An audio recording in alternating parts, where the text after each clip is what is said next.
Dr. Erica Jones with the Art of Transition podcast. You know how it goes. We let our guests introduce themselves.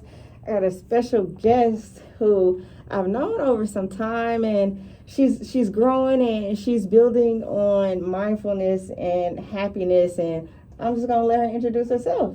Thank you. I'm glad to be here, Erica. So my name is Trish Ajel Roberts, and I'm the founder of mindblowinghappiness.com. I'm a self-actualization coach and a happiness expert, and the author of 3 books on happiness. One of them you can get on my website. It's the Mind Blowing Happiness Guide to Self-Care. And then I also have my self-help memoir, Thinking Outside the Chrysalis, A Black Woman's Guide to Spreading Her Wings, and the inspirational journal, which is 12 Steps to Mind Blowing Happiness. So that's me. Good to be here. Man, it's good to have you. So, I mean, the chrysalis, it's not chrysalis. You don't really hear people talk about that, or it's a term that I'm not very familiar with. So let's start there. Kind of tell the viewers what's going on with that. What is a chrysalis? That is a good question, because clearly I had not spoken to the marketing people when I did the name of the first book. Yeah. Because nobody knows what a chrysalis is except for like me and 3 people. But basically, the chrysalis is a butterfly cocoon. Oh. So it's kind of that place where you are when maybe you think you're about to die. You don't know what's going to happen yet. And you finally break out and get to the other side. So I like the name Thinking Outside the Chrysalis, because I think a lot of times we're in that place and we can't imagine what's on the other side. So we kind of get stuck. Right. So first, if you look at law of attraction or any of those kind of concepts, first you have to be able to imagine where you want to be before you can get to it. So that's what it's all about. Oh, thank you for that. Now everybody's going to know what a chrysalis is. There you go. Just dropping knowledge already. Yeah, that's how it goes. And, a part of that, like you mentioned, you hadn't talked to the marketing people, but I admire your courage and the fact that this is a thought process that you had, and you're like, yeah, I'm just going to get this out here. I'm going to put it out there, because you can always evolve on an idea. Ideas, they transition into other things. And, of course, the podcast is about the art of transition. Right. So let's kind of talk about how you got to a point where you decided, okay, I'm going to focus on happiness, and I'm going to help spread the word about how I achieve this certain level of happiness. Because you're like bubbly, like your voice is bubbly. It's like contagious. So one of the things I wanted to share first, though, because you were talking about just going forward with stuff, is one of my mentors said, stumble your way forward, which was kind of just like, don't think everything has to be perfect, like the marketing for my book. I just wanted to get it out there. So it's better to create something than to just get stuck in your head and keep not doing anything. But my journey to happiness really started from a place where I wasn't really happy. I had reached a point where my relationship wasn't working out, the job wasn't working out. And I went online and I Googled meditation, because I was like, you know what, maybe I need some of that, whatever that is. Let me figure that out. And I found this meditation center out here in Atlanta. And I started learning how to let things go. Like, there's a lot of lessons around it, some I share in the book. But that's really how I started learning how to live a more joyful life. From there, I started studying yoga. I mean, I had already done some kind of practice, like at the gym and stuff like that, you know what I mean? Right. But I hadn't really known much about the philosophy behind it. So I started learning that. And then, I started pursuing hobbies and that kind of thing. And before I knew it, I was like, using your favorite expression. Which I don't know what the rating is on this show, if I could drop F-bombs or not. Drop it. Look at this. Fuck this job. All right, so then I finally reached a point where I was like, fuck this job. Yeah. And I started pursuing my own passions full time. And that's why I'm just walking around cheesing all the time. Because, I didn't know life could get this good. Yeah. So I'm excited. Yeah, I'm excited for you. And I definitely think that as a community, and you're building your own community now, we have to focus more on what makes us happy and how we achieve that point, and what are the things that are keeping us from our happiness. Why aren't we focusing more on our mental health? There's a stigma around mental health. But what I find really funny is that when you look at the birth of this country, the pursuit of happiness was in the Declaration of Independence. Oh, say that again. All right. Say that one more time for the people. The pursuit of happiness was in the Declaration of Independence. And somewhere along the way, we got caught up thinking that we needed to run to the job, run home, watch TV, and forget about the things that really bring us joy. I think part of the problem is somewhere along the line, someone convinced us that we didn't have anything to contribute. You know, that all we could do was just show up and work this 9 to 5 and do this, you know, number of tasks that someone set out for us, and that the rest of us was not important enough to bring to the table. So we started leaving parts of ourselves behind. But I'm here to say that's not true. I believe that we need all of you. I think we need all of everybody to show up and contribute, you know, what they're able to contribute, because we all have talents, and a lot of times we just never tap into them. So my dream is I don't want to see anybody getting to the end of their life without contributing the talents, you know, that they have. Like, to me, you should get to the end of your life and you gave it all. And that's it. I can definitely say you're giving us your all, and I know you got more to come. Your latest book is a journal, right? It's this. So I can tell you how this kind of happened. Tell me. So that's 12 Steps to Mind-Blowing Happiness, a journal of insights, quotes, and questions to juice up your journey. And what happened, you know, after I wrote the first book, I had some of my readers getting back to me saying that they really needed more to kind of work through some of the content. So I wanted to create a place where they could really journal, you know, and respond to questions that were specific to them to work through the 12 steps. And when you think about journaling, you know, for me, it's something that has really been bred into me just from like elementary school. You know, you start off the day and they tell you to journal, and at the time we didn't know that, well, this is, you know, a self-care routine that you'll be able to take with you through life. But my English teachers literally like would have us do that. And the fact now that's like, okay, we got to get back to some of the things that we did as kids, you know? Now, the thing with prompts is, you know, if you journal on your own, like how I used to when I was younger, normally I would write about issues that I was dealing with or things I had experienced, but I didn't really have a way to process those things. You know, so in a lot of ways it might have just been recording things that were happening in my life. But if you have prompts like something like this, you'll get questions that nobody's ever asked you before. So it'll really help you be introspective. Got it. Like in 12 Steps to Mind-Blowing Happiness, I'll ask you questions like what your family foundation is around something like anger, right? Where you may have never thought about like how anger was dealt with in your family, or how community was dealt with in your family.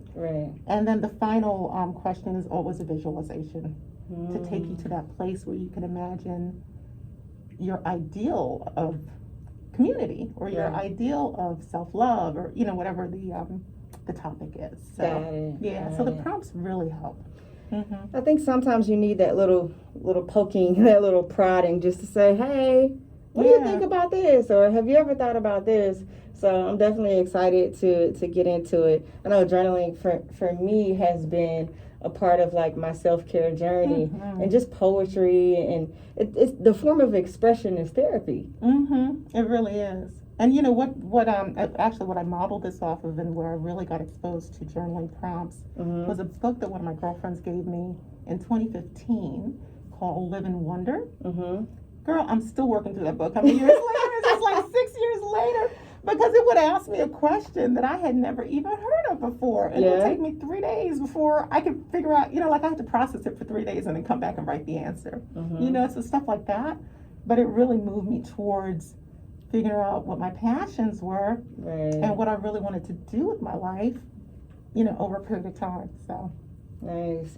So the fact that you incorporated like happiness and then your yoga journey, tell us a little bit about that. And like the things that you've been learning and the different types of community pillars that you're building. So, well, first I want to back up with the happiness part, because happiness can mean a lot of things. So when I talk about mind-blowing happiness, I'm really talking about self-actualization. So like the deepest levels of joy and fulfillment in your life. And that's why it gets really into passion and purpose. And then, I'm like, okay, what did you ask me? So self actualization What did you ask me and about the yoga building. journey? Yeah, and then like building the community that you're Yes. building with Yes, yoga yes, and you know the whole mind blowing happiness movement. You're creating a community. I am creating a community. So part of that is Passion Quest, which is kind of a new platform that I'm building for people who want more hands-on work, working through the different steps. But actually one of the steps to mind-blowing happiness and one of the early steps, the third step, is community. So really the first one is healing, because we all have dysfunction and trauma and stuff. I see. Most of us. I haven't met anyone who doesn't have something. Right. The second is spirituality. At least not necessarily being religious, but having a sense of a spiritual self that you recognize and nurture. And then the third is community, because you're right. You can't do anything without having other people, like you, right? Where we can kind of do things together, support each other, or be part of a network. For sure. Or even this place, where we are right now, the gathering spot, is a place to build community. But yeah, absolutely. It's important for, it's interesting, because like when I think of all of the craziness that has taken place lately with a lot of the violence in the country, a lot of this is coming from people who have a sense of isolation, and then they're actually kind of being taken advantage of by people who are really making money off of giving them wrong information. So yeah. And I think that when you talk about, even in my book, Fuck This Job, The Art of Transition, I talk about chronic loneliness. And it really is, it's not really good for your self-care. It's not really good for your mental state. Like, we need each other. And I think that now more than ever that we're going through this global pandemic and a lot of people are experiencing hardships, that now more than ever it's time for us to utilize our resources and to be able to contribute, where we can. Yeah. No, I mean, this pandemic has brought a lot of attention to mental health and, the effects of feeling isolated. Yeah. So I'm just happy, to be able to build with you. I'm excited about like where you're going with the Mind Blowing Happiness movement. Like you got a website here, right? It's mindblowinghappiness.com for sure. Yeah. So what's coming next? Like, we got the journal. That's the latest project. Yeah. So let's see. So I talked a little bit about Passion Quest, and that's where we incorporate not just the coaching, but also, I've been organizing Black Vegan Life here in Atlanta for about a little over 6 years. Oh, wow. Yeah, so we incorporate some whole food plant-based diet, because the thing of it is, if you're not eating clean, then you're not necessarily going to be performing at your best level. Got it. And that makes a big difference as far as mood is concerned as well. So so we're incorporating that. I always incorporate my stillness practices, because girl, you got to get still. I remember, I think it was like 2008 or something, I saw Oprah talking about getting still. And I was like, what's she talking about? I got too much to do. I don't have time to be sitting around staring into space. But now I realize my most profound realizations have taken place when I was able to still my mind long enough to really get a little bit of divine intervention, to have something kind of come through me. So, so that's important. So like with Passion Quest, we start off with what they call pranayama in yoga, which are breathing exercises. And we always finish with a visualization. Okay. So, those are important to incorporate. I will have some videos coming out on my YouTube with some more stillness practices. And what's your YouTube? On YouTube, I'm just Trish Ajah Roberts. Okay, gotcha. Yeah. But you could, I think if you go to anything Mind Blowing Happiness, it'll link you to my other stuff. So, okay, awesome. And when you download the self-care ebook, then you'll get on my newsletter mailing list so that you can get updates on everything that's going on. Yeah, because there's always good stuff happening. I do a free workshop at the beginning of each month on the Clubhouse app, which I don't think I've seen you on there yet, but I'm sure you must be on there somewhere. Everybody's on there. I'm on there. Clubhouse is like, oh my gosh, it's like trying to drink from a water I'm like, what's faucet, going on? almost like water hydrant rather. But I love it because I could be in my pajamas, in my bed, whatever, you know. Clubhouse is a lot. I've made some amazing connections on there. I haven't been on there lately just because I've been doing more promotion with the podcast and with my personal Dr. Erica Jones page and things like that. But yeah, I'll find you on there once I get back on there. Once I start spending more time on there. Yeah, because you've been very inspiring. I think that you dropped, well, you said fuck your job before I said fuck my job. So I was like, wait a minute. yeah. I had to prioritize my mental health, at the time. And I'm not saying fuck work. I'm not saying don't work. I'm saying working more than ever, but I love it. I love it. And you realize where you are in the world and the impact that you have on the world.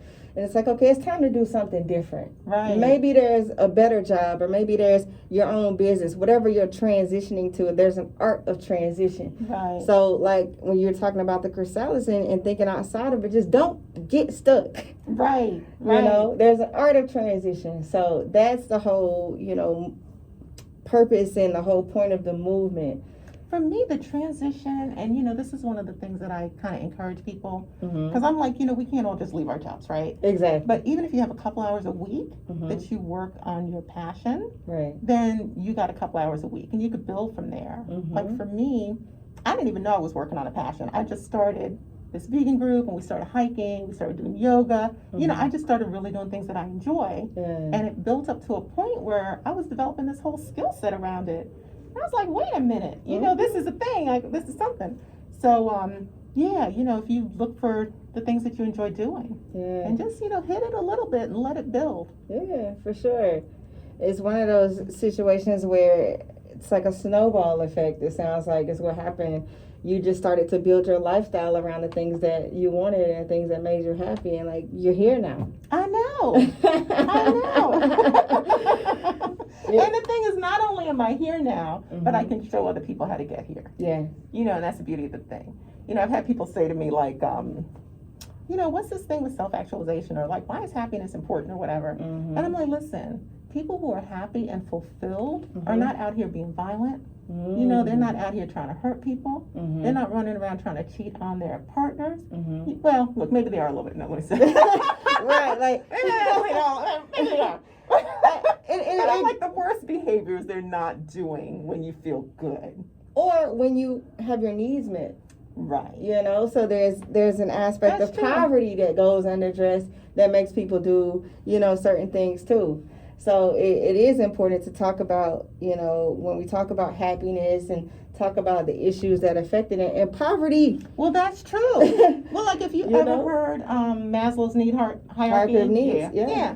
So it's like the basic is having your basic physical needs met. So you're right. If you are not eating and you do not feel safe in your home, if you're not having basic physical needs met, then you can't really be happy, right? That's gonna be a struggle. Yeah. But there's a movie on called Happy that I love, which we're actually going to be watching as part of the Passion Quest group. Okay. But in that film, they do a good job of explaining that, once you reach a certain income level, maybe 50,000, whatever it is to get your basic needs met, that when you go from, well, maybe not 50, we might make it a little higher, but when you go from there to a higher level, I don't know, use 100 for an example. Okay. It's not like your happiness continues to increase. I see. You know what I mean? Got it. Like it's kind of like once you reach a certain point, the extra money does not increase your happiness. And 50 and 100 is probably not a good example. Maybe I need to do 100 and 200 or something. Whatever people need, and you that's, need to have your basics. That's based on you and what you need, as an individual, as a family. But at the end of the day, the focus is on happiness. The focus is on getting us back to ourselves. When you talk about self-actualization, that's a concept that can be difficult to grasp. But at the end of the day, you've simplified it. That's why I made it mind-blowing happiness. Exactly. Because who knows what that, it's too long of a word. But people can understand happiness. And they can understand that mind-blowing is just taking it up a notch. Exactly. So I appreciate you. I appreciate your time. Everybody, this is Journal right here. It's out right now. Where can people find it? Yes, and this is the self-help memoir. And we'll be doing a little bit of work on the cover. I Okay. told you that before. Okay. But people can find them at Amazon. They're both Okay. on Amazon.